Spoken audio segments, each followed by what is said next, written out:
जान लेते हैं कि हनुमान के संदर्भ में जो मनोज शुक्ल ने बयान दिया उस पर मेरी क्या है।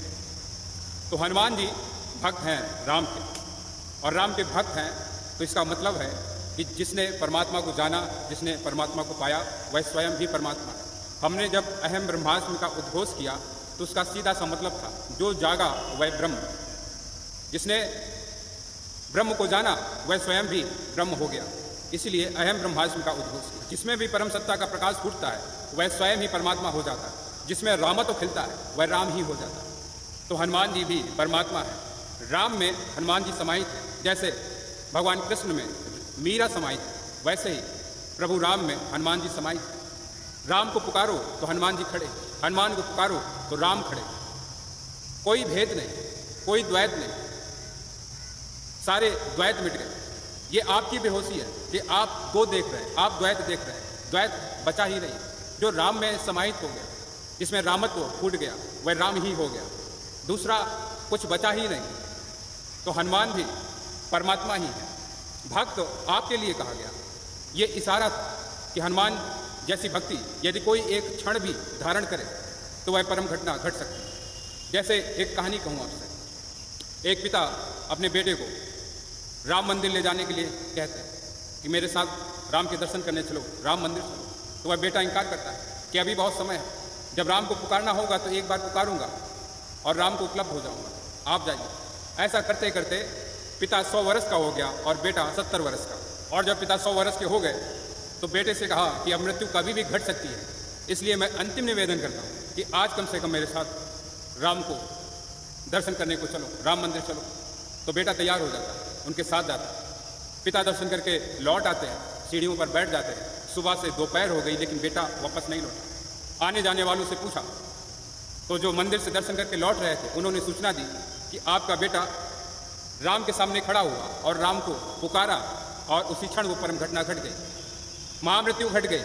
आपका बेटा राम को प्राप्त हो चुका है, उसका शरीर नीचे गिर चुका है, मर चुका है, मृत्यु को प्राप्त हो चुका है। तो मैं यही कह रहा हूँ, यही इशारा है। भक्ति के अप्रतिम उदाहरण है हनुमान जी, अद्वितीय उदाहरण है हनुमान जी। यदि हनुमान जी जैसी भक्ति किसी में भी यदि एक क्षण को भी आ जाए तो वह परम घटना घट सकती है।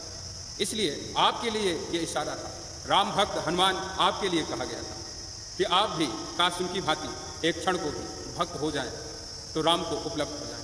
तो यह आपके लिए था। जिसने राम को पा लिया, राम को जान लिया, वह भी रामत्व में डूब गया, वह भी राम ही हो गया। आप उसे ईश्वर कहें या ना कहें, यह महत्व तो नहीं रखता, वह ईश्वर ही है। आपके कहने ना कहने से उसका ईश्वरत्व नष्ट नहीं हो जाता। और रही बात राम के अपमान की, तो किसी मोमबत्ती के भौंकने से सूर्य की आभा, उसकी प्रभा कम नहीं हो जाती। और फिर जिसमें करोड़ों सूर्य संपूर्ण ब्रह्मांड खेलता हो, उसके प्रभाव को खंडित नहीं किया जा सकता। तो राम के संदर्भ में अपमान करना स्वयं के मुंह पर कालिक पोतने जैसा है। तुम चाहो भी तो सत्य को अपमानित नहीं कर सकते, तुम चाहो भी तो राम को अपमानित नहीं कर सकते। करो तो ठीक ऐसा है जैसे स्वयं के मुंह पर कालिक पोत लेना।